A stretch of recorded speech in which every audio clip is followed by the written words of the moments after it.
Ladies and gentlemen, good evening to you and welcome to the Friday edition of the Lall Show right here on Kaieteur Radio 99.1 and 99.5 FM. My name is Joshua Van Slegman and I'm happy to be your moderator once again this evening. Joining me on the panel this evening is of course the publisher of the Kaieteur News, Mr. Lall, and we're joined by a special guest this evening. You'll hear from him later on in the program. He is Mr. Charles Sugrim and he happens to be the moderator on the online Globe 24/7, Globespan 24/7. So I'll hand you over to Mr. Lall, and of course we will hear from Mr. Charles later on in our program. Mr. Lall, happy Friday. Good evening to you. Happy Friday to you, and happy Friday to all. Thank you, Mr. Charles, for gracing this studio. I hope I can have you on some of the programs, or you can invite me on your 24/7 because I know that our leaders like to visit your online radio. I am in the verge of setting up an online radio myself to get them to come on the program because they're not coming on the live programs in the Kite Show, the local radio stations. They like to run on online radios. It's Friday, Josh. It is. Weekend. Guys, and I gotta make it quick because I want to get a few drinks with my friend Charles Sugrim. Good night to you, Mr. Charles. Good night, guys. And namaste to all Guyana. There's a saying, early to bed, early to rise makes a man healthy, wealthy, and wise. Yes, I love that. I promised to talk about local corruption. It is a compact, nutritious, and have all the vitamins the body needs, except Viagra or Camagra. For those of you who don't know what it is, let's just say it's a special vitamin for males. Mr. Charles? I don't know. Mr. Tony? Sometimes it kills. Yeah, sometimes it kills. All right. But before I get to this local corruption in Guyana, brothers and sisters, let me give you a quick rundown on 3 stories the Kaieteur News carried yesterday and today. The first story for you tonight, an EIA, International Impact Assessment study was done by a British firm on the Payara project, which is Liza 3. The study revealed that a disaster, a blowout from that project can reach till to Jamaica. You guys understand what that means? It means it will affect and destroy all the countries before it reaches Jamaica. Countries like Trinidad and Tobago, all the islands, Aruba, Curacao, right down, straight into Jamaica. Let me ask this beautiful question. Who's going to foot that bill, that $1 trillion bill? Can somebody answer me that question? That's $1 trillion bill, my friend. Mr. Charles, would you like to answer that question? Turn on that mic and let him answer that question for me, please. In lieu of we not having full cover insurance. Yeah.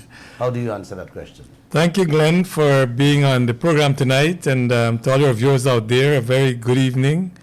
As Glenn mentioned, it's Friday evening, and thank God it's Friday, so tomorrow we sleep late.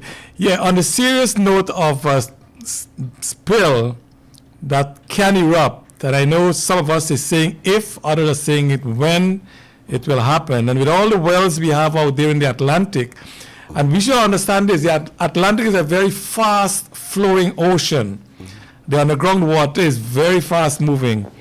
And with a spill of any one of the wells, Jamaica is talked about, but it can even go beyond Jamaica, in my own assumption. And I wanted our viewers to understand that there is no coverage, no protection to Guyana at this point in time to cover that eventuality. Now, we're hoping it doesn't happen, but a country cannot live by hope. We have to live by, facts and protection and reality. And if ever that becomes a reality, all the income that we have received from the oil production sector, whatever that number is, will be minuscule compared to the cost to cleaning up an oil spill. Not only cleaning it up, but countries along that passageway, whether it's Trinidad, whether it's Venezuela, any island in the Caribbean, their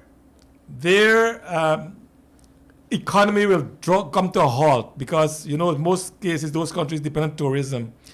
And if the water becomes that, contaminated with oil, it means tourism is dead. And who will come to for payment? Guyana. Thank you. And I hope our politicians really listen to the people and listen to the concerns. I mean, in New York, we have also started a petition that Kaieteur News started to ask from OGGN on our own behalf that the government really should consider inviting Exxon to the table. It's in the contract. It says that the contract can be renegotiated if both sides agree. So call Exxon and say, hey guys, listen, my people, we're driving through the streets of Georgetown. Our infrastructure is so bad. I mean, we need billions of dollars to get our infrastructure up and running. And we are giving away all our oil. I mean, we need the revenue, and I hope that our government will listen. Thank you. Thank you, Charles. Great input. Mr. Charles, brothers and sisters, we do not have full cover insurance in this land. And all our leaders are silent. So my question, the big question here, who's going to foot the bill? You see the danger we in? Joshua? Yes. You see the danger we faced? Huh? The world has been talking, and every day this newspaper and myself have been complaining about insurance, full insurance. ExxonMobil, Hess, and CNOOC, parent companies, let me repeat this thing. The parent companies of these three companies has agreed to sign a document taking on full responsibility to handle anything above and beyond the little insurance their subsidiary and partners give to Guyana. The Liza 2 project the permit was granted with an understanding that within days, Guyana would have had that signed document in their hand. Mr. Jagdeo approved the third project, Payara, and still didn't receive full insurance for Liza 1 and Liza 2. That was promised. You hear that? You see how clear this thing is? Yeah. He approved the third project, Payara, without any full insurance again. You really understand the danger this man is putting all of us in this country? Guys, maybe I have to do a special program to let you know. This is a death trap. It's a death trap, Mr. Jagdeo and the opposition them putting this country in. Our children and grandchildren, and even our unborn children will be facing this heat. Guys, just imagine, excuse me, just imagine a fire is burning around your house and the people who set the fire and giving you full cover insurance for your house. That is where Guyana sits or stands with this most important thing on earth, insurance. You guys going good, my friends. Politicians, you guys doing a fantastic job with this country and its people. and now they're hustling to push down with truth. Yellowtail, Mr. Charles. The fourth project, this the biggest fire on Guyana. Remember, I spoke about a cargo ship that caught a fire off the coast of Sri Lanka. Well, that ship has sunk. It has sunk with 25 tons of nitric acid, 350 tons of bunker fuel, plus a whole set of plastic pellets, epoxy, resin, ethanol, and a ton of other chemicals it sank with. They were afraid that the boat did not touch the seabed, but it did. With all that bunker fuel. Bunker is heavy fuel. We use that at GPL there to generate electricity, just in case you guys don't know what it is. Well, I don't know how they're going to get that out from the boat now, from the seabed. So you know what will happen there. Yeah. The ship sink with all the toxic chemicals. A UN representative said only today that it's very dangerous for the ocean. Right now the fishes already started to wash up dead on the seashore of Sri Lanka. Guys, to put out the fire on that ship alone cost $40 million American dollars. The international bodies can't now figure out, put a figure together with the destruction from that single ship alone. They say the damage is unmeasurable. Just imagine the billions in destruction. One of our oil spill out there, not 10, just one. What will happen to Guyana? That is not a shipload. That will end up into hundreds of thousands of barrels of oil. By the time they catch themselves to start correct the situation or fix it. Let me move to the next story. 3 years ago, the oil people tell the whole world and Guyana they would be using 5 ships to pump 750,000 barrels of oil per day. And they say that will happen by 2026. Today as I speak, they changed that figure. They said by 2025, they will be bringing up 1,200,000 barrels per day. You hear the figures? That's 450,000 barrels extra per day, what they originally tell Guyana and the world. John Hess, he's the head of Hess Corporation, and he's one of the partners, said that at a conference held Wednesday. He was updating the international market about what's going on with Guyana's oil. This will be approved overnight by Vice President Jagdeo, and the opposition will continue to be silent. What that simply means, brothers and sisters, simply put, they are on a roll to empty our ocean with the oil overnight, with nothing to come in our pockets, but little more of the couscous. You guys understand what is couscous? Let me give you a next story. The United States Congress, during the House of Committee briefing last Wednesday, discussed critical issues that are currently having a severe impact on Caribbean countries. During the briefing, Guyana took the center stage.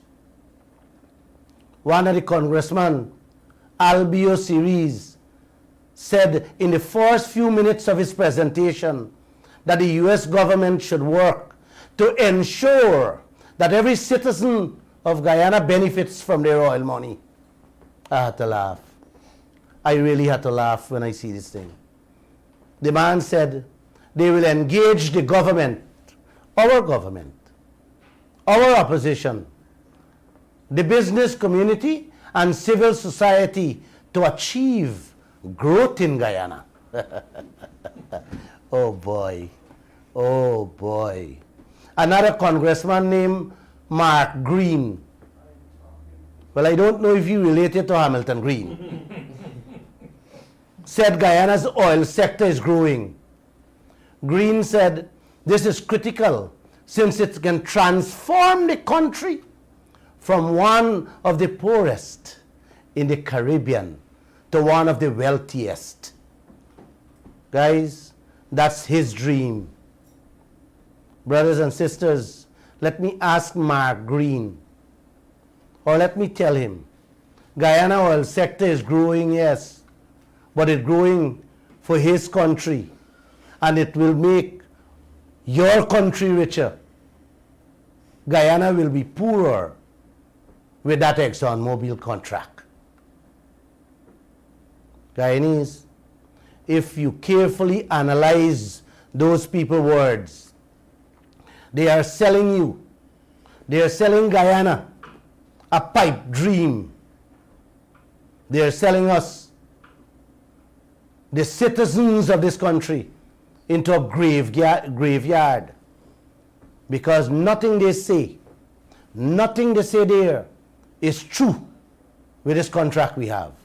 So please, don't buy these fancy languages and promises.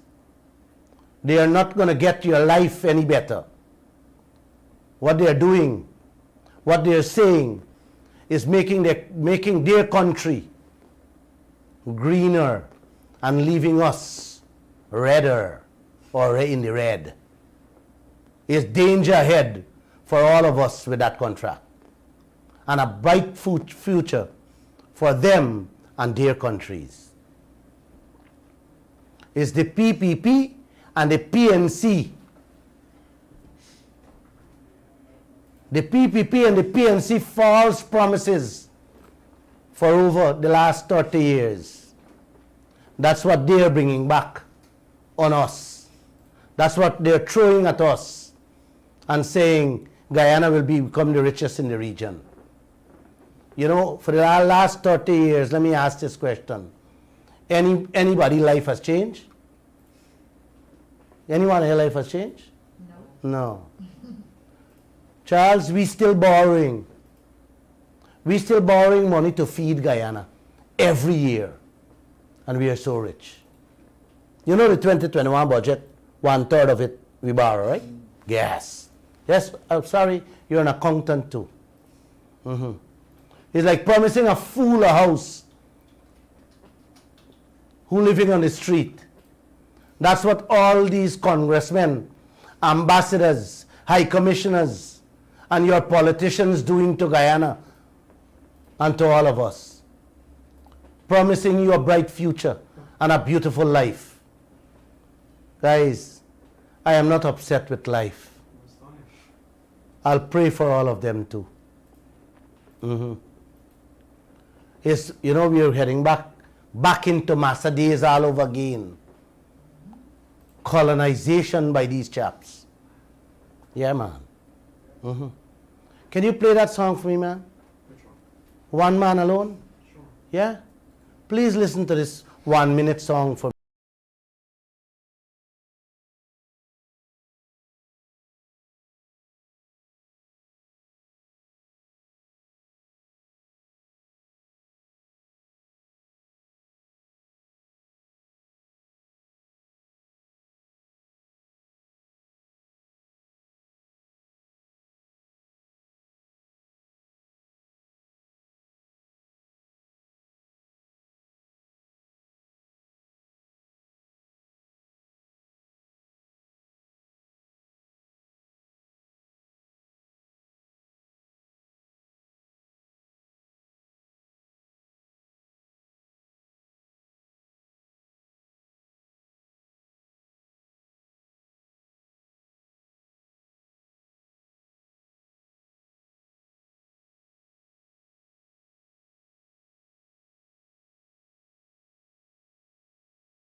Just in case you might have missed the lyrics to the song, it says, fighting against conviction, yeah.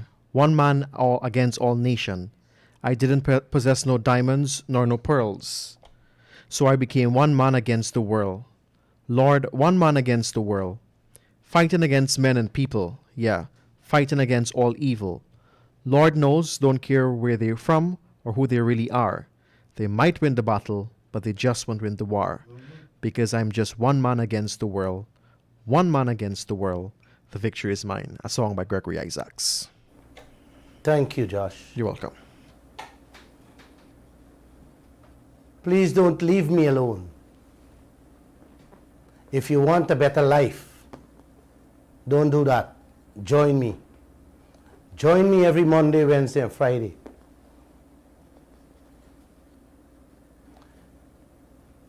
I promised a caller to talk about corruption. So let me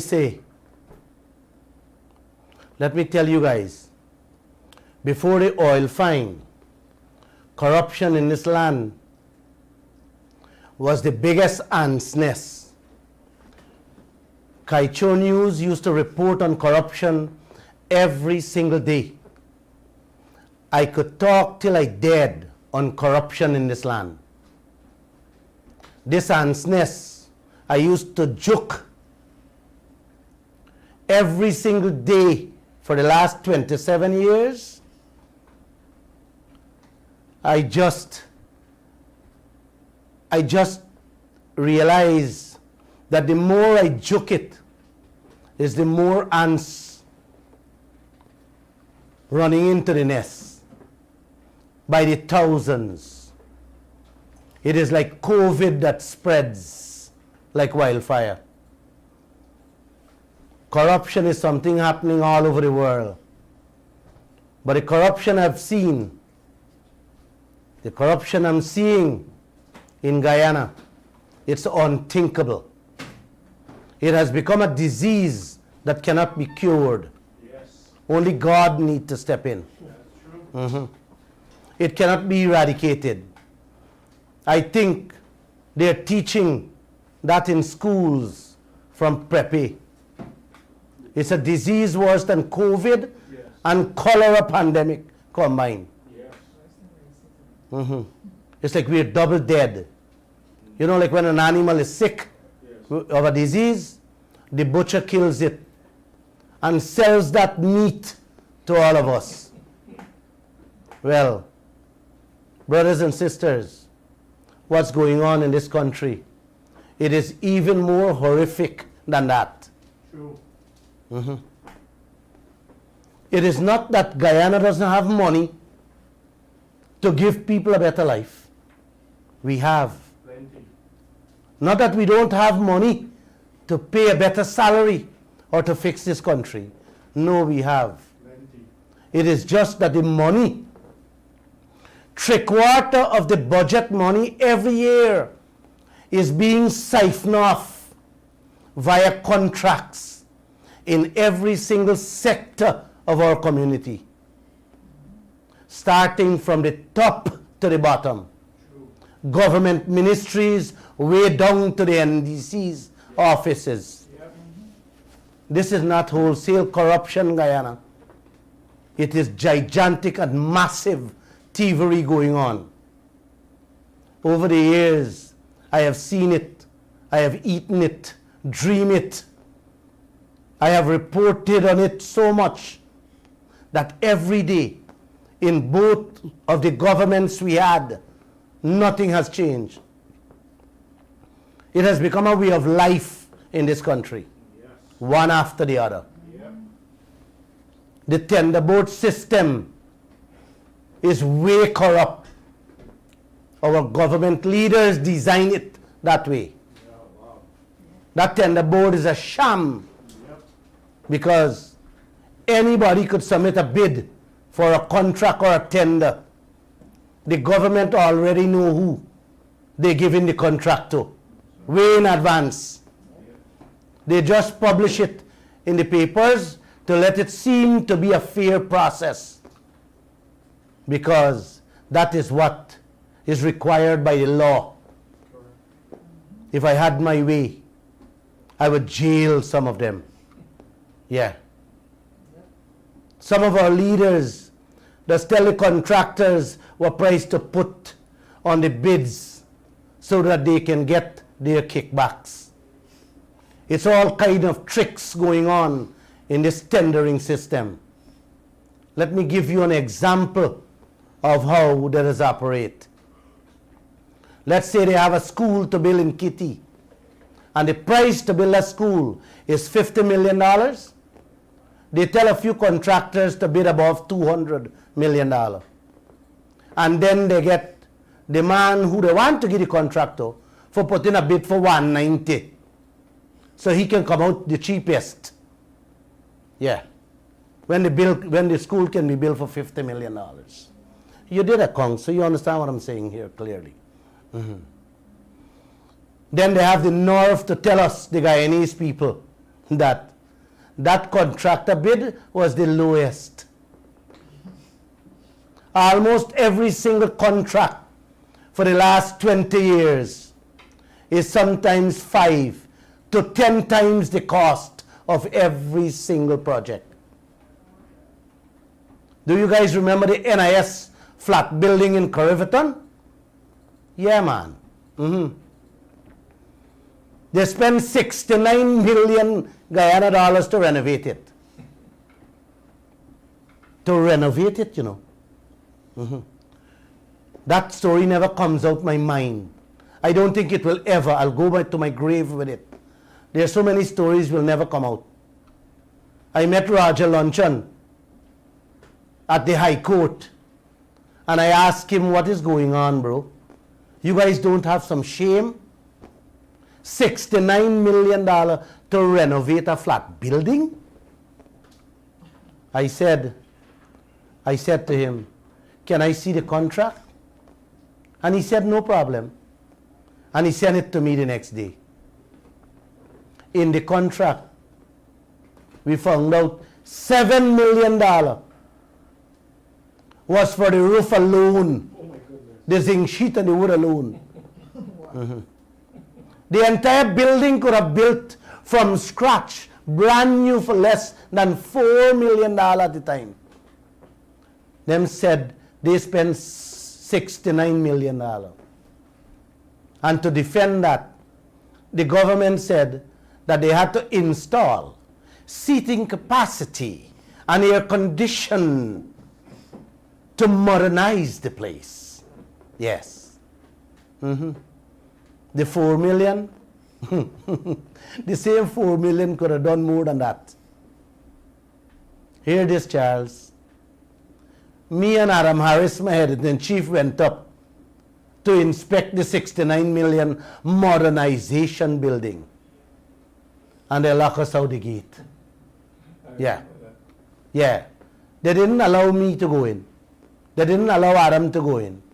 The head of the NIS at the time, we asked her to go in. We just want to have a look. The security tell us we cannot even touch the gate. If not, they're going to arrest us. Guys, the modernized seating capacity them talk about was some wooden benches covered with leatherette braced up outside of the office building.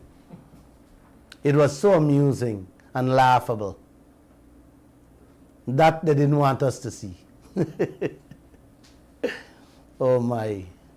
And 3 doors away, a Babishan have a 2-story brand new building with a signboard for sale, $25 million.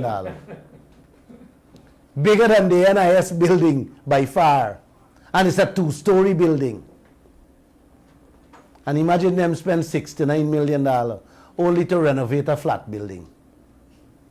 I had just built one about the same size of the NIS building from scratch for $2.8 million for one of my staff in Grove. I am not upset with you, life. I am not upset. This type of attitude and behavior still continues. Can we all pray for them? I just pray for them. Please pray for these people. The money, them announced to build one school. You can build 5 schools with the same money. The health centers, you can do the same thing and more. Some simple renovations on government buildings. You can build over the whole building from scratch, man. That is what is going on in this land. This is what they're doing with your money, Guyana. 3 days ago, they announced a school for $585 million for the Abraham Zul Secondary School on the Essequibo Coast. 3 days ago. $585 million. You can build 5 secondary schools on the Essequibo Coast. And this is not a guess. This is what I know. I am willing to put my money where my mouth is. I will take that money and build 5 of the exact secondary school that they are billing for $585. Wow. This is what has been going on in this country. In every sector, these guys have no shame. They have no limit. They are full of greed. They have one named Sheikh Baksh, was the Minister of Education, and he announced 350 something million when he was Minister of Education to renovate a few schools on the East Coast. We carried that story, and the next day I asked my reporter to call him and ask him to give us a breakdown of the works that they have to do on the various schools. And he shouted down at the reporter, "This is what your boss Lall want. This is what you want. This is what you want. This is what you want for no." I had to laugh. I can only laugh. On to today, we never got that information from them. They are proud to announce big money projects to fix this and to fix that, to correct this and to correct that, to renovate this and to renovate that. But when you ask a simple question, what kind of fixing you're doing for the money, they're ready to abuse you out or sue you if you talk too much. I think he had sued me too. Well, let me tell you guys something. This is one mouth. We're ain't taking any abusing. And I don't even care if you all bring lawsuits on me. Just 2 weeks ago, a company that advertised household supplies, appliances, and office equipment for sale. The company got $17 million contract to deliver and install and to test equipment at the Linden Technical Institute. People who sell household supplies get $17 million contract to test equipment, Mr. Charles. You're silent. I'm glad you're laughing. In April, another company get a contract for $6.3 million to build a Benab in Castellini House. How you like that? 2 months ago. Guys, people build a whole house with 2 bedrooms with that money and fix the yard and the fence too. This is the kind of thing that's going on in this country. Both projects came out of the Ministry of Culture under an aspiring presidential candidate. Wow. These things sick your mind sometimes. $6.3 million for a little Benab. Can you show them the Benab? This is the type of things going on in this country for the last 30 years by both governments. I tell you guys, I can speak 10 lifetime on the things that happen to y'all in this country. This has to be approved by the engineers working with the tender board. Guys, yes, our engineers have to approve that. I am not upset with you, life. I will not upset with you. It still continues. Pray for them. It's everything they do. You don't have to watch them with one eye, brothers and sisters. You have to keep both eyes open on them. From the time your eyes shut, they're gone with billions. I told you guys, I can talk until I dead. And dead 10 times. On everything that goes on. In every contract. Yeah. And wouldn't finish. Just yesterday. This is just yesterday. I'm not speaking about 30 years ago. Just yesterday, Minister Lall inked a $63 million contract for 3 streets in Berbice and had the nerve to tell the residents, y'all must monitor the road work to ensure that it is done to high standards.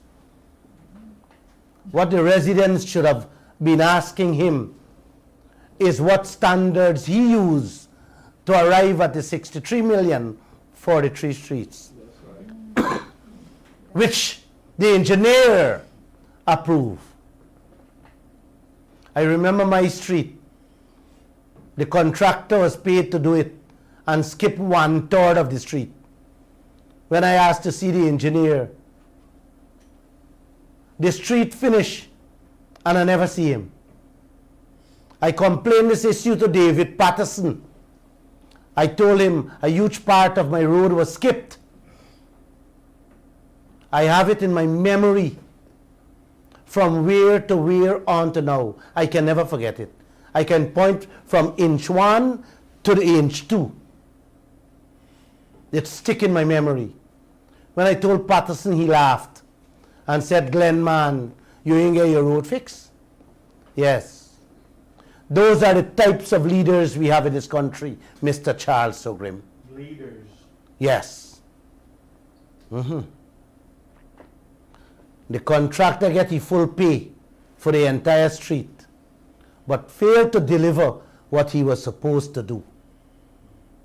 And imagine they could do that to a man like me, a media man. What about you, the ordinary man, who doesn't have a voice? Right. I am not upset with you. I'm astonished. I am astonished, and I'll continue to pray for all of you.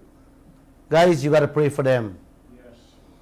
Under the PPP, under Robert Prasad's stewardship, they built airstrips all over Essequibo, Berbice, and Demerara.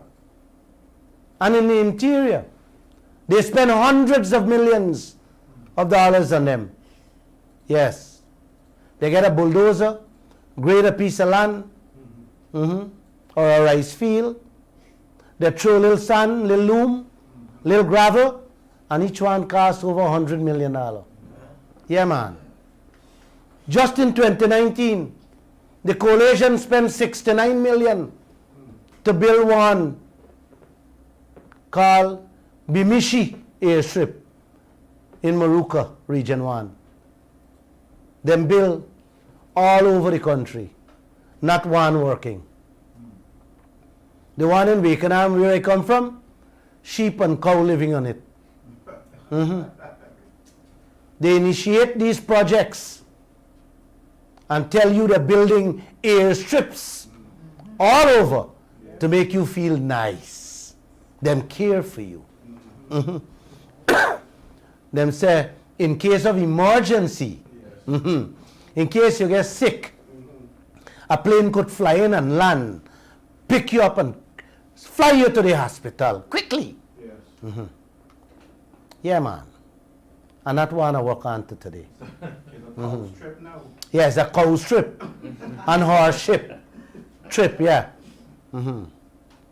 Guys, These are deliberate white elephants. They're creating just to siphon off your money. Mhm. When Robert Prasad was the agriculture minister, the government announced $3 billion to build 27 bridges in Parikabak Dam and Denham Stelbach Dam. When the Kaieteur News challenged them to take us and show us where these bridges would be building, man, you had to hear the fancy language from his mouth. Oh, sure. Oh, the government is ready to take you guys. Yeah, are ready to take the press. But you guys have to be at the ministry very early, you know. It's 5 o'clock in the morning, you got to come here. And it will be a tough day, a long day. My reporters told him, yes, we will be there. He took them way down in the Parikabak Dam and showed them two little crossing. And tell the reporters he got to go back. Emergency meeting. Important matters to deal with in town. You know what the guy did? The guy drove away in his pickup and left one of my female reporter to walk out the mud dam with her high-heeled shoes she had on. Yes. Yeah, man. And to this day, we cannot find the 27 bridge in any back dam. And no one knows where the $3 billion went. Bridge to nowhere. Yeah, man. This is the kind of leaders, Mr. Sugrim. This is the kind of things I want you guys to talk about when they come on 24/7. And I'm going to bet you they will never come back. Live on air, I am here. None of them will come back. When they come back, ask them the 27 questions I sent you guys. They will not come back. Bridges. Bridges want fixing right here in the city where people have to drive, ride and walk. They can't find a few $1,000s to fix those. But they can hide and fix billions. Hide and spend billions in back dams. Is siphon off for your money.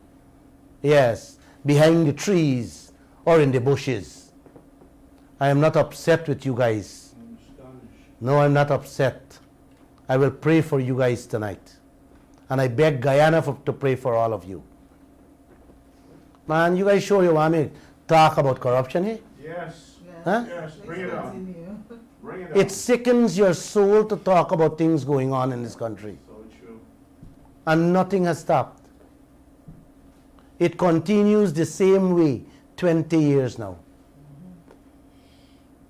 Then they spend hundreds of millions on drying floor. From the airstrips, they're going to spend hundreds of millions on drying floors all across the country for paddy. Them drying floor must be turning flooding floor now. I don't know if any being used. I don't know if they could even use them. Yeah, those are the kind of things they're doing to this country. Medication, drugs, medical supplies is another wholesale robbery this country faces. Year after year in the billions of dollars. One individual alone with different companies under his watch for a number of years used to get all the drug contracts to supply the Ministry of Health. I don't have the strength to call his name. It is so disgusting, you know. I don't even have the strength to call his name. But we know his name. He's one of Jagdev's friend. Yes. Best, He's a doctor, a real doctor too. best friend. The skullduggery in the drug business started since 1999. Jagdev was then the finance minister. Billions upon billions of dollars this country was ripped off.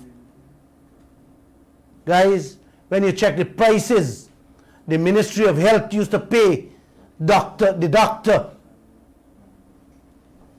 for medications, it makes you want to vomit.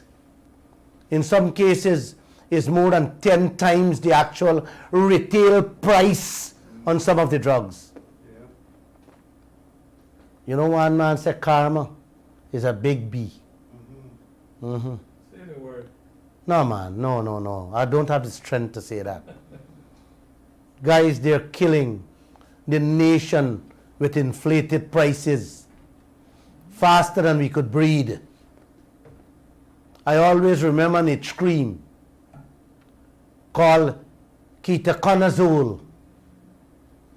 That company selling Ministry of Health for $1,990 per tube, when the cream was retailing in the pharmacy all over Guyana for $185.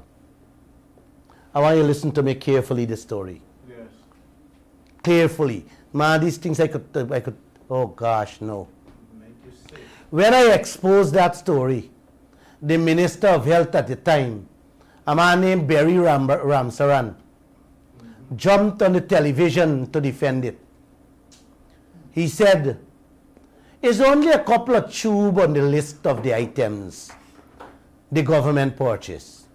And he said, when you take the whole list holistically into consideration, they got a good deal. He said, 1 and 2 small items really mean nothing on the list, man. You hear me? And the cream was just a couple tube on the list. That's how they come up with it, right? Yes. In other words, he was trying to tell Guyana, you know, 1 and 2 tube, it's not neither here nor there. Little money, not much. Yeah. Yeah, right. But when you take into consideration the whole list, you get a good list. Yeah, you get a good Get list. a bucket list. Guyana, here it is. The list ended up in my hands. Wow. I have the list in a file on my desk onto today. Please show them the list. Yes. I did a story on it. When me and my reporters checked the list, the same item that the minister said is only a couple tubes is the largest item on the invoice. It was the biggest line item on the list. The entire list had 11 items, and the total on the invoice was 52,900,000, and the largest item came up to 21,700,000. Wow. That was the Kaieteur zone. That was the cream. Wow. The 10 other items was just about $3 million for each item. That one alone was 21.7. And that is what the minister said was a couple tube, Yeah, chum and it was small on the list. Mr. Charles Sugrim, you're an accountant by profession, am I correct? Yes, sir. Thank you. Thank you. You want to hear more? Or you give up? That's endemic. The price the Kaieteur News reported, here this one. The price we reported was $1,990 per tube. Was not even that. The invoice show $2,647 each. You didn't hear me, man. Yes. Say it again. Say it again. It wasn't the 185 cream. We reported 1,900, and they tried to defend that. Yes. When the invoice land in my hand, it's not 1,900. It's $2,647 each. It's more. Yes. So we had actually made a mistake when we said it was 1990. We reported that story. You can Google it. It was published on July 27, 2014 with the headline, $1 billion drug purchase. New GPC invoices contradict government defense published. That's the headline. Just Google it, man. The invoice is there too. And the whole story is there. Hear how little more sweet this story gets. It gets more sickening. Another price got to be added on each one of the cream because they charge the ministry freight, handling, and auxiliary charges too. Auxiliary. Man, don't confuse me. I don't know the meaning. Please don't ask me. I didn't go to school. Yeah, man. You want to hear more? Yes. The freight for the same list of the 11 items, the freight Yes. was $6,342,443. The freight alone. The freight. Added. That was added to the ministry invoice to move it from 52 million to $59 million for the 11 items. Yeah, man. You guys see what is going on here? Yes. Yes, that amount of goods. Guys, I sit down and talk with a few pharmaceutical people. That list of goods with that freight is a little crate. Crate. A little crate, a crate. Not a container. No, oh man, come on, a little crate. 6 million. 32,000 freight, US dollar freight. Wow. So down to the freight, and they're not supposed to do that, you know. I spoke to some suppliers today, and they said no. Whenever they bid and win a contract, whatever price is delivery to the hospital or to the ministry. Include the freight. It is from delivery direct. You don't have to pay no freight. Yes. Include the shipping. Ministry doesn't have to pay anything. Yes. Wow. Oh my. Oh boy. I can only say amen. I'm not upset with you. I'm not upset with you, life. Guys, this story gets even more worse. No. Yeah, man. No. No. They create an emergency and splash it across the press. Drug shortages, medical supplies needed. Hospital doesn't have this. Hospital doesn't have that. Then the government leaders just come out. Just come out like an angel and say, the government is here. We're going to fix that problem overnight. And Jack Day Body is here to get his share. And no one cares. Yeah. He jump in like a savior. Yeah. What do you call it? Shining knight of all? Shine Yes. Shine on. Arms, yeah. He jump in like a savior. He's going to save. Yes, he's going to rescue the sick and the poor with his emergency medical supplies. This is what they keep doing year after year with y'all money in the billions of dollars. Yes. And when the Kaieteur News report on these matters, they just come out and say, Kaieteur don't want y'all to get medication in the hospital. It's prey. It's prey, they're preying on y'all vulnerability, y'all ignorance, y'all emotions. I remember 3 weeks before 2015 elections, them hand the same doctor over $2 billion in contract to supply the ministry drugs. I don't know if the shipment has arrived or delivered to the hospitals and to this day. I haven't checked on it yet.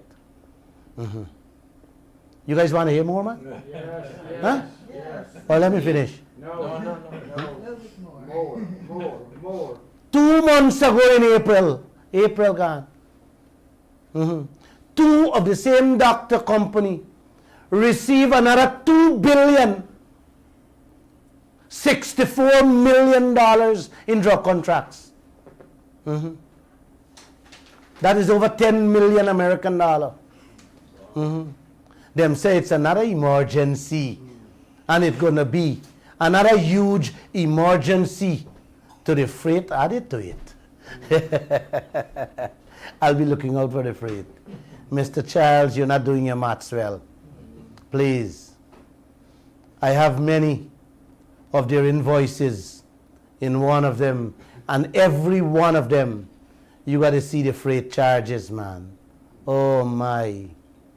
The $32,000, Mr. Anthony, freight that they pay for bringing the crate, I think you could even buy the plane from China or India and bring the drugs with it and still make a profit and keep the plane. Wow. Yeah. Wow. I want, brothers and sisters, I want you to think.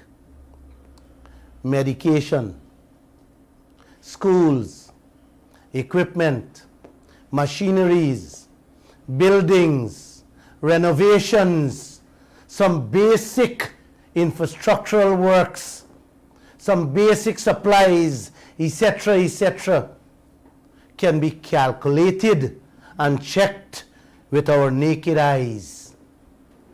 Imagine what they are doing to me and you, all Guyana, with things that we cannot calculate with our naked eyes. Take, for example, roads, sea defenses, and other huge infrastructural projects. You're being taken to hell and back with those projects. Yes, and they're doing it right before your eyes. This year, just over 1.5 American dollars budget, they borrow a third, which is 500 million US, in which Guyana is paying interest on. You hear me, sir? Yes. Yes. Out of the entire $1.5 billion. You want me to tell you something? I believe, Lall believe, I believe that 200 million out of the 300 million is being siphoned off in their pockets. What a Guyana this is. Beautiful Guyana.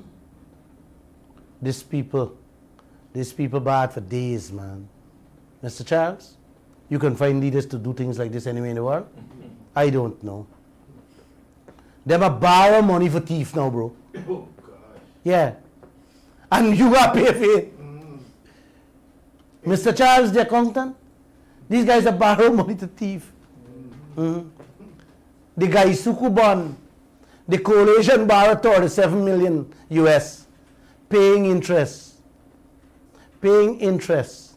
to do a special program in the sugar industry. They didn't do anything with the money, but they're taking out some of the money to pay the interest. You laugh, right? Yes. Them using back the same money they borrow to pay the interest. That is business, everybody. Man. It's like you take a bank loan to build a house. You ain't build the house, right? And you're using the money. You're using the same money to pay the bank interest. When the money done in paying the interest, where you gonna find the money for pay the continuing interest and loan, Mr. Charles? Could you answer that question? Nobody can. Oh my, yes, you can take another loan to service that loan. This is what these leaders doing. Yeah, man, that is what they're doing to this land. And that is what they have been doing for the last 30 years in this country. Both the PPP and the coalition government. Winston Jordan took the 37 million loan. And now Ashley Singh are cussed out in the press that they're back and forth about who did this and who did that. While the children of this country is starving. Yes.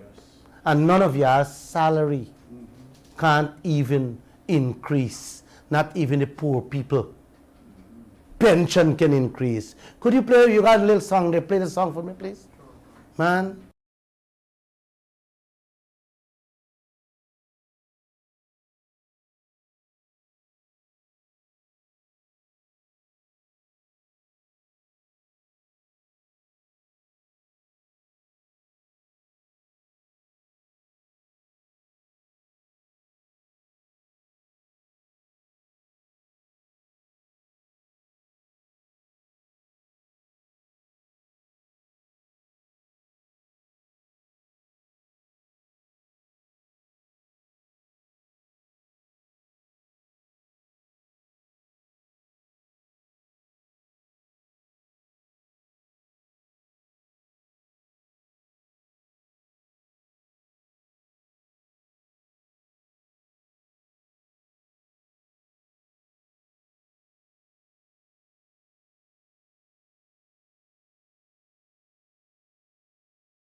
Beautiful song. I love it. Rice and flour. Dear shop. How you mean at all, Mr. Jagdev and Mr. Harman? It's happening right now. Yes. So true. Mr. Charles, there's a saying, the evil that mankind do lives after them. For me, no. The evil that mankind do lives within them. Yeah. You guys remember the one laptop per family? Yes. Yeah, man. The PPP government under Jagdeo has set aside $9 million American dollars to buy 27,000 Lenovo laptops. That happened in 2011. Guyana pay $295 each for the 27,000 laptop. When Peru paid 188, India paid $35, and Argentina paid $50.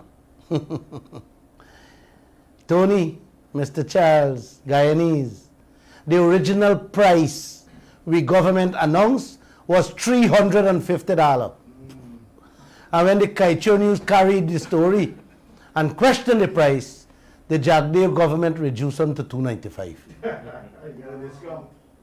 4 years ago, the government of Uruguay and Peru sourced laptops for a similar project, far less than $200, with a promise that the unit cost would have been reduced to $100. Would be reduced to $100.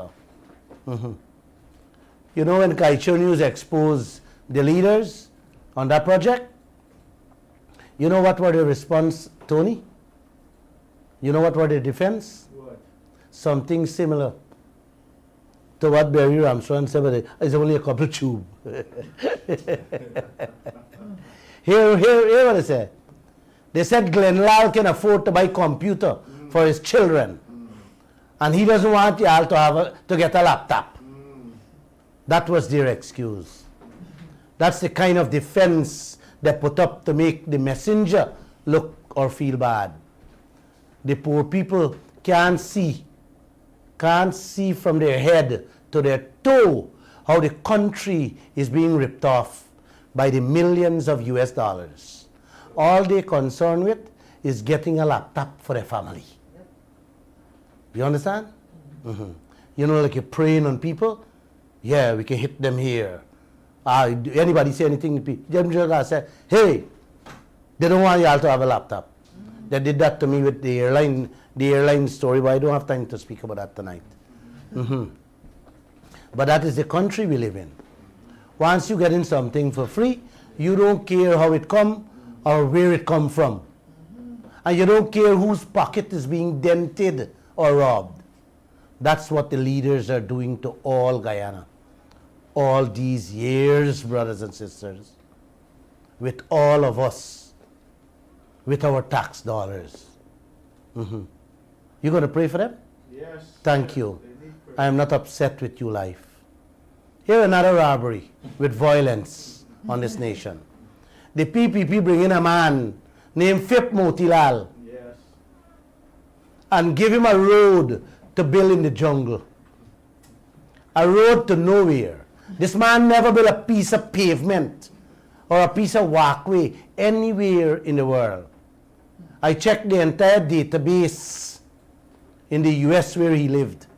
I even called the Center for Construction for the US State Department of Infrastructure. And they never heard his name, much less see any working project under his name. Mr. Jagdev and Brasington bring him to build the most complex road in any country or a jungle. Guess what they did? They advanced him about $6 million US because the only thing the man had was a little West Indian store in Florida. The man didn't even have an office building in Guyana. He used to sell fish and murti in the store in Florida. He took the advance, pick up some old equipment, bring it to Guyana. And when he was passing through the Demerara River with the equipment on a tug, somebody notify Kaieteur News. We tried to get some photographs of the old equipment. Man, you got to see how quick they cover it up with some old tarpaulin. Yes, they behave like thieves in the night. They might hide and come, and they might hide and go. That's a sweet story.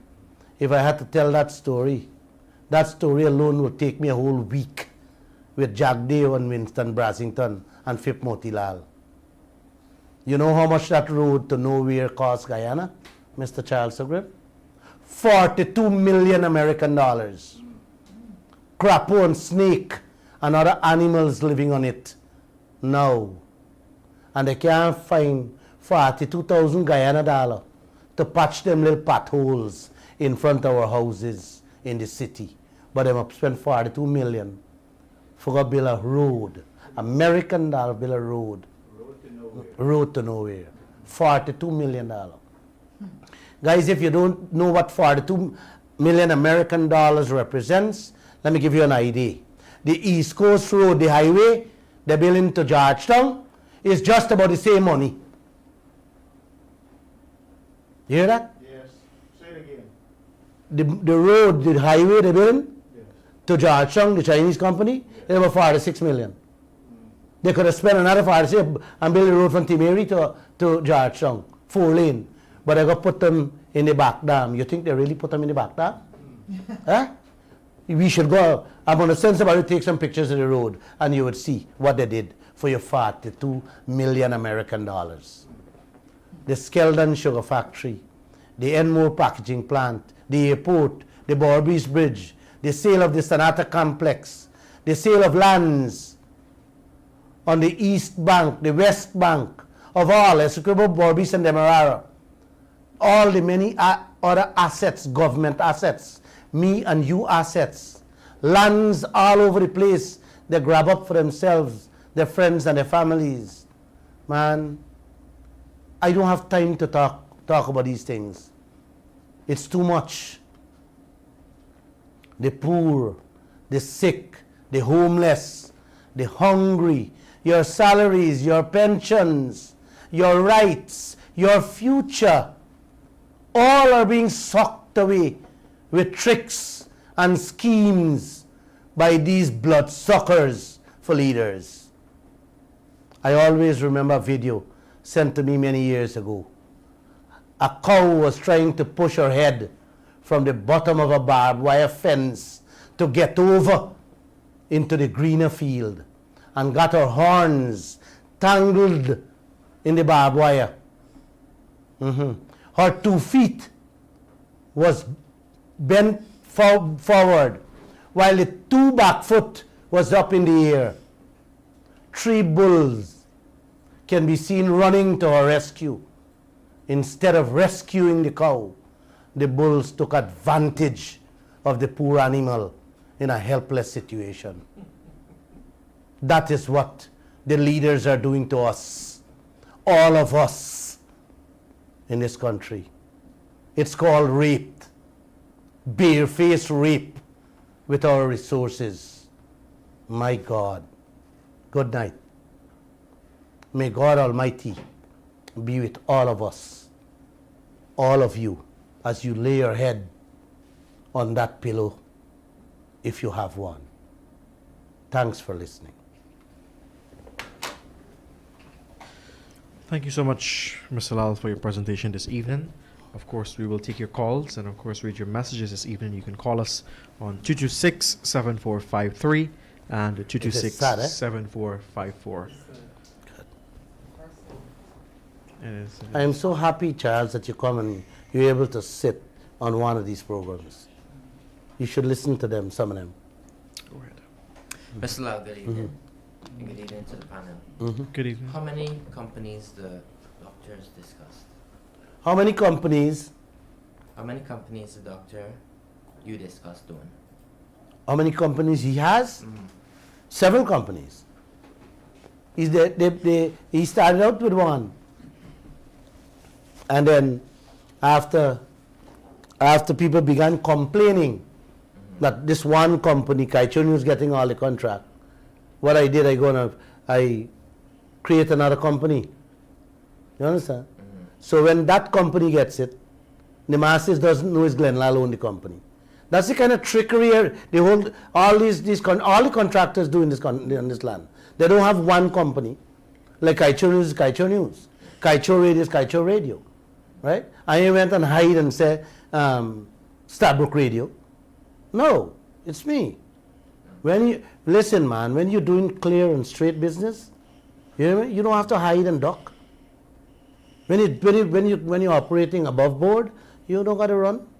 You don't have to run and secretly create companies. It's everything they do, they create separate companies to rip you off. That's a game they play with our wealth in this land. Right? Right. So it shows now, well, let's say that Kaieteur News, and the people complaining Kaieteur, they're going to create another one. That's what they do. And when the one get catch, they create another one.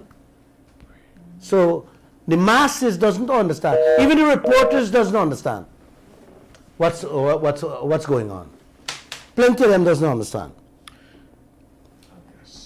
Understood. Yes, thanks. Go ahead, Mr. Super. Yeah, Glenn, Go ahead, I sir. listened to you attentively, and it's really sad what our political leaders are doing to the people of Guyana. And as you rightly said, karma is a B. It's a B. It come back to haunt you, and I'm surprised that our leaders don't recognize that even the Bible talks about whatever a man sow, that also shall he reap. All the religious books say. All the religious book tell us that, and still our politicians, many of them they go to churches, they go to the mosque, they go to the temple. Mandir. Yeah, and yet they get involved in these, despicable acts of corruption. The love and the lust for money that, when you accumulate all this wealth that you're getting through all these Devious ways. corrupt and devious means, you cannot eat more than one meal at one time. You cannot sleep in more than one bed at a time. You cannot drive more than one car at a time. You cannot put on more than one suit at a time. So what drives this corrupt, in that is ingrained in so many of our people? And as you said, I'm glad many times you mentioned, let's pray for them. Yes, But- you got to pray. Yeah, but prayer will not help them. Yes, prayer will help. No, I kind of differ from that because, again, I come up, whatever a man sow, that man will have to reap it. You cannot escape it. I was telling a friend of mine, you have a gun. Once you put the gun on the table, nothing happens. But once you pull the trigger, you can't pull the bullet back.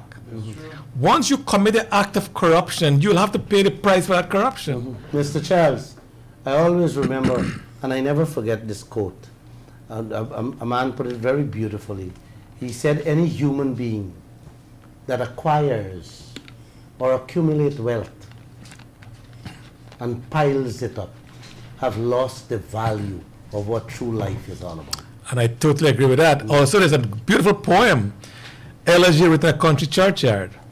One stanza says, the boast of heraldry, the pomp of power, and all that beauty, all that wealth you give, await alike the inevitable hour. The path of glory leads but to the grave.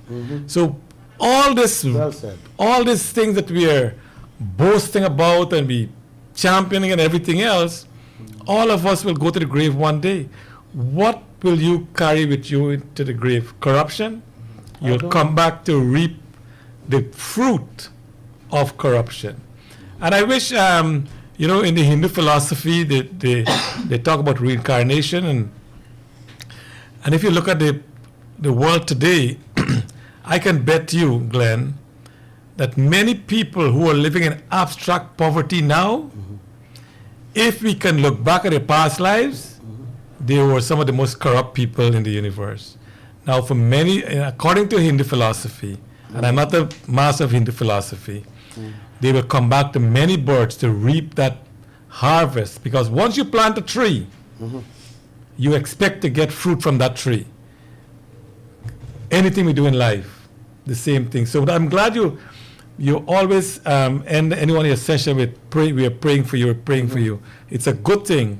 You have to pray for them. But again, whatever a man sow, that man will have to reap it. You cannot reap what I sow. I cannot reap what you sow. Each one of us will reap whatever we sow. And I'm appealing to our politicians. As I said, as we go through this country and you look at the streets, you look at the drainage, you look at anything across this country, it's such a deplorable state. Yes. And instead, not only is the price, the contract inflated, but the quality of the work the contractor does, it's so despicable that within a short period, it's started to deteriorate. Then we got to do it all over again. Substandard work of the engineers and the ministers. I sometimes want to know if the ministers don't feel shame to know that under their stewardship, these projects went on and where it is today. Look, we're carrying a story tomorrow, right? On Winston Jordan, the finance minister. If you hear the man, you can't even find words to describe the kind of a back and forth they're going on with he and Ashley Singh on the $37 million loan. Yeah, Now he's blaming Ashley Singh for not paying it off. You know, and a whole set of crap. You know, like these guys have no shame. I don't think they do. And unless we expose them for who they are, you know, I just said we're not going to get a change in this land. You know, it's because what these guys are doing, they're grooming these young people That's in the correct. same spirit, same direction, Yes. and it is sad. So the next generation will do the same Yes, thing. you're molding new generations Yes. into the same field, the same modus operandi. So How can we sit back and allow this to happen? And the corruption you talk about also, I am from La Grange in Middle Dam, Independence Street, and I think Kaieteur News carried a report some time ago. The street was built, they had to dig it and fill it and put stone and everything else with originally. It was built for $69 million many years ago. This year, they're only doing some repairs, and they were supposed to extend the road by 1 foot on both sides. Oh no. $82 million. And it's really, and it hasn't been completed as yet. It's ridiculous to see the contract that is being issued, You know, and the quality of the work that you know you're what getting. It's sickens me sickening. on these type of projects is that, man, you're a leader. You are a leader. You're a lawyer. Become a leader, right? Or whatever. An accountant, become a headmaster, become a lawyer, become a politician. You're tasked with a ministry where billions of dollars are being spent. I understand you never know what is $1 million, but now billions are being put into your hand. At least learn. Go out there, get the technocrats, say, listen, come. Call business people. You know? Call Glenn Lall, I'm a businessman. Glenn, well, listen, my ministry is embarking on this project. Give us some advice on it. You know? We can advise, but these guys doesn't want no advice. No. You know, all they're concerned with is the contractor she rolls up and say, hey, boss, 300 million. I can give you 100, you know? And this is what go on. Plenty of them are pursuing projects and doesn't have a 2% understanding of what the project entails. So this is a sick issue. It's we have to ingrained. put up. It's ingrained in our DNA. Yes. And I'm calling on President Ali to take step to put his foot down, and get things back to normalcy. You know, take a page out of Lee Kuan Yew. You don't have to take his whole book. Just take a page. Yeah.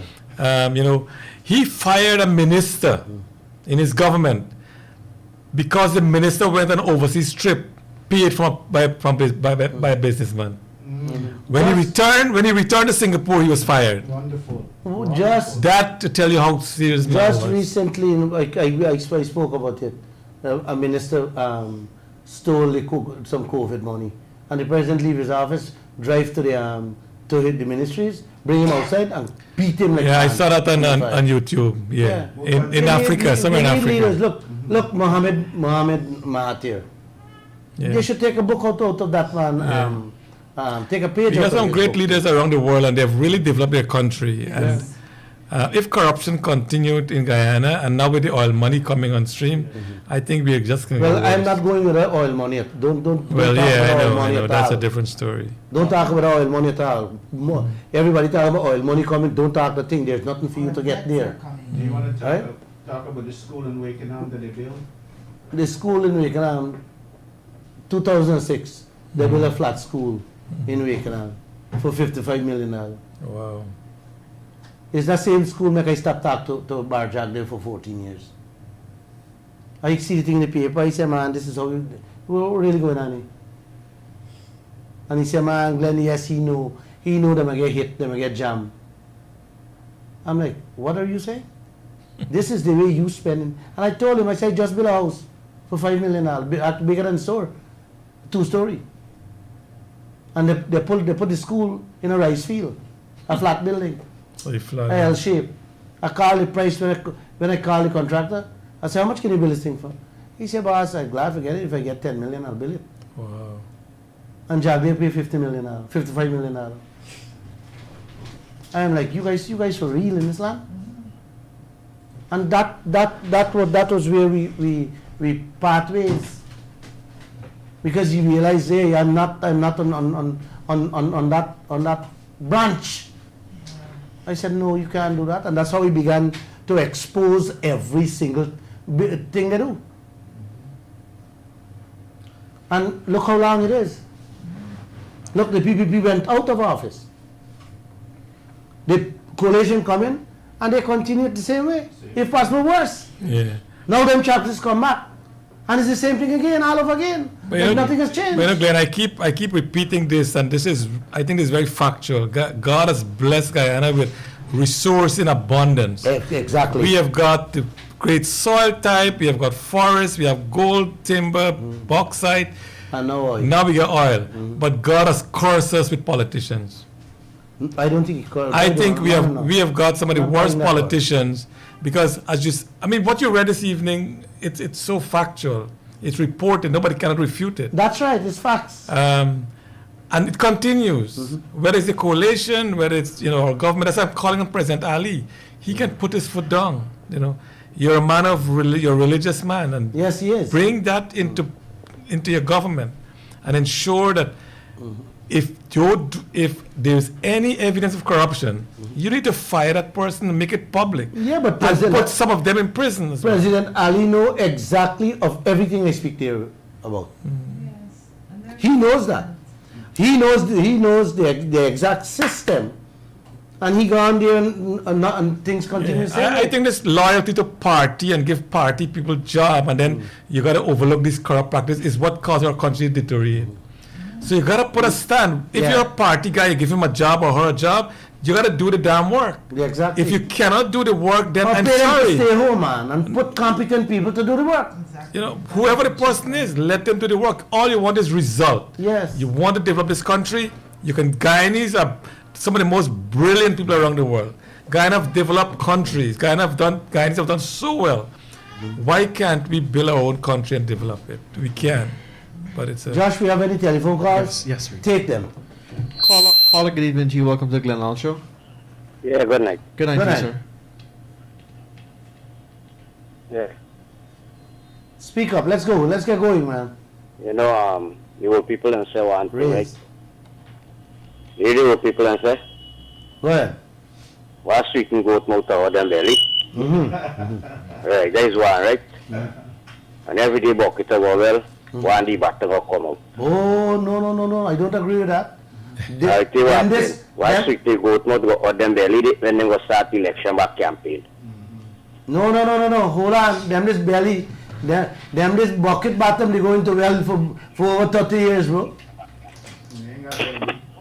And right now, them ain't got no belly. But you gotta pray for them upstairs. You gotta help their souls from upstairs. Voting, trust me, That guy doesn't know what he's Let me saying. just remind you that when you People call are going to this, go right back. They're going to see worse than this. Like John And Keys. and come 2025, they'll go like yes, Like John Keys. like John Keys and put a vote back to them. calling good evening to you. Hello? Hello? Glenn, Yes, good night. good night.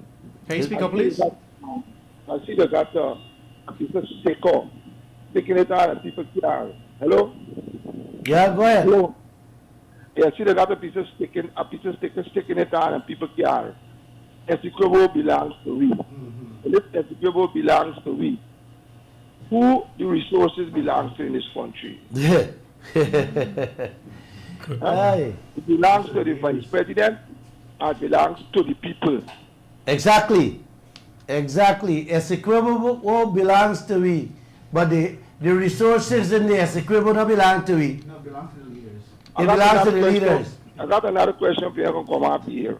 Yeah. During the election campaign, we had two prominent liars. That one got a key position now and they get the next one. They used to articulate. They behave like they is a part of writing this law. They used to emphasize plenty upon what article was said and what article and say and what power it give the GCOM chair with in the IMF report that they carry out in the papers we speak upon. They speak about amending two laws, which is 86 and 85. Christopher Ramto, they speak about the amendment, about this loophole, about the loophole. Now, why is it now we hearing the voice about amending the law and which part it gives whomever you want change it in terms of the benefit of the people of this country? Why we hearing the voice? They use a particular bang upon what article would say in terms of the amendment of 2000 something that the GCOM chair. No, why now we hearing the voice in All right. remodeling this contract? I hear you. Thank you. It's a nice question the gentleman asked. Why you're not hearing their voice? I am not a lawyer, but I could tell you clearly. The contract between the government of Guyana and ExxonMobil is only the government of Guyana can open their mouth. Me and you can't open my mouth and take them to court because me and you doesn't have the authority to renegotiate or to even speak to ExxonMobil. So lawyers have nothing to do with this. Thanks anyway. I hope you get me clear. The government of the day have to ask for a renegotiation. The coalition was in there and they didn't do it. And now they're out there telling the PPP to do it. So you see the game the government and the opposition is playing?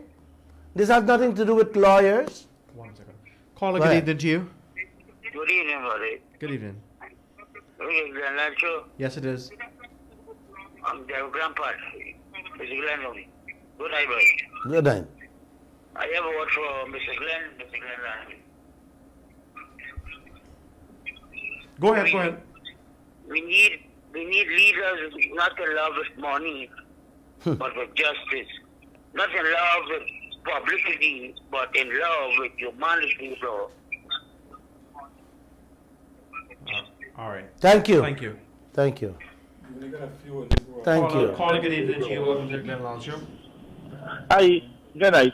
Good Just night. to call I called a little while back and asked Mr. Glenn if he can do a program on corruption, and I'm thankful that he deliver.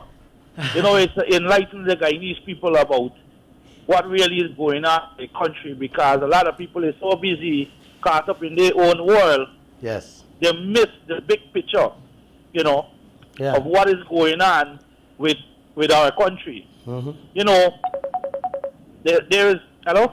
Yes, Go you're ahead, there. Yeah, there's a lot of people who talks about corruption, but not the way Mr. Glenn put it over to the Guyanese people. You know, I'm a Guyanese citizen and I'm concerned. I've been living in this country back for about 18 years, and let me tell you, it's amazing with the amount of corruption that is going on in this place here. You know, Guyana needs to wise up, you know, and, you know, if the people come together like Mr. Glenn say, we can, you know, anything, you know, we can change all of this corruption that is going on. You know, the people has to be united. But if the people are divided, then all this talk with nothing. You understand? I hear you. If, you know, Mr. Glenn, you need to keep up doing what you're doing. I mean, I know it's you alone, and, you know, it feels like nobody's not there, but people are listening. I'm listening. You know, every day I'm listening. You know? And it's great what you're doing for this country. You know? And people are going to come out. They are going to come out. When, you know, only when, you know, you say something, pressure bust pipe. You know? When people really start feel more pressure, then they're going to come out. I'm telling you. Yes. But don't feel that nobody's not listening. Yes. They are listening. Yes, right. Thank you, caller. Thank you. Yeah. Okay. Thank you. Thank you. Bye. I just want you guys to share the video. Tell them to listen to the radio. The programs replay every day, 11 o'clock. Tell your friends on Sunday, all three of the programs replay. They replay it at what time? 11, 4, and 7. Yes, just get your neighbors, get all Guyana to listen to it, man. Yes. And I should have asked you if you want more corruption story.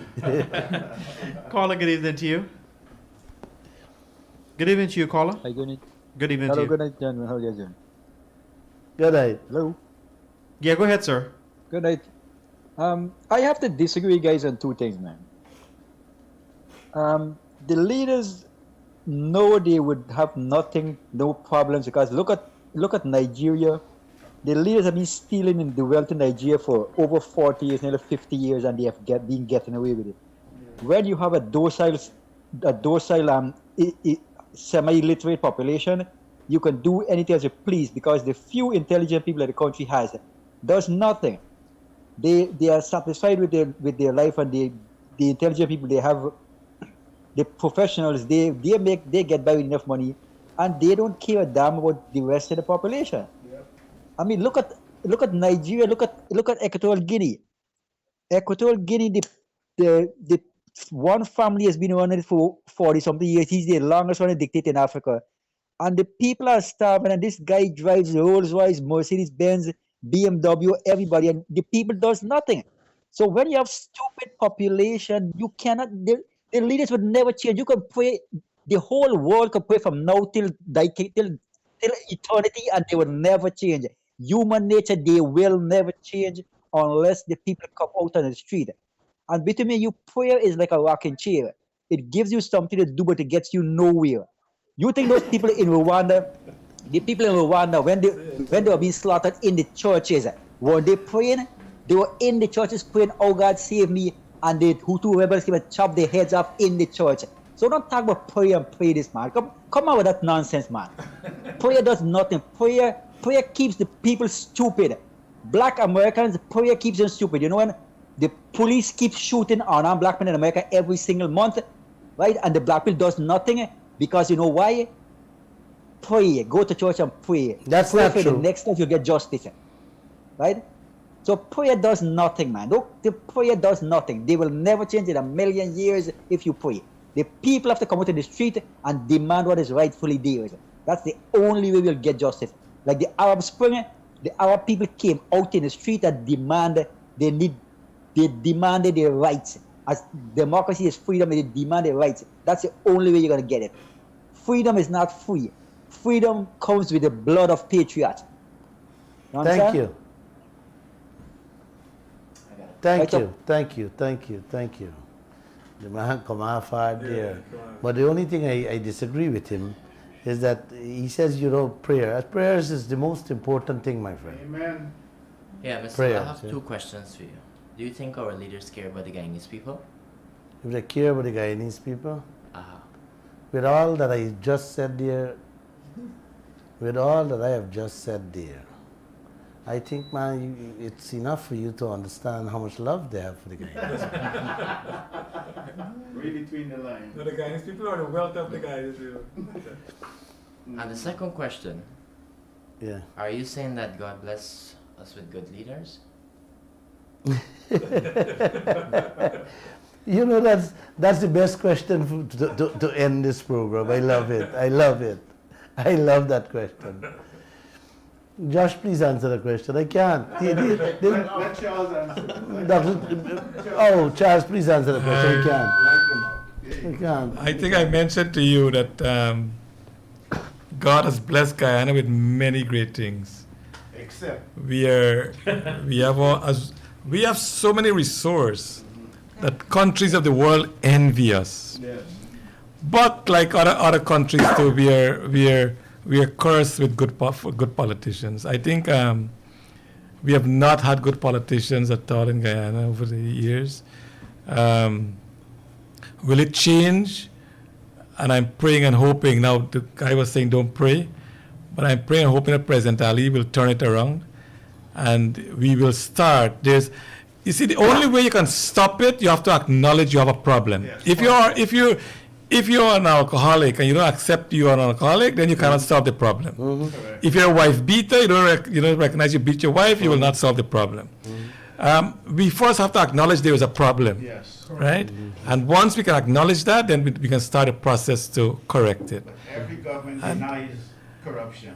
Well, they all, all governments around the world do that. Let And me, so thank you so all right. much. You're welcome, Charles. Thank you. I hope you guys would have enjoyed the program. Before I leave, let me tell you that I was so happy.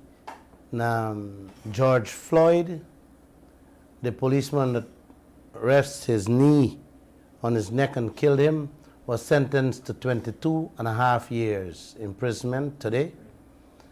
And Donald J. Trump, his entire family, and his organization, his corporations, will be facing the courts by next week. I am so happy because I've seen Donald Trump and his cohorts did so much of wrong to this world. Yes. I am so happy that I can hear today they announced that they will be facing the courts by next week. Karma. I don't know if I believe it's this karma. So once again, namaste, and go rest your head on a pillow if you have one. Have a good night.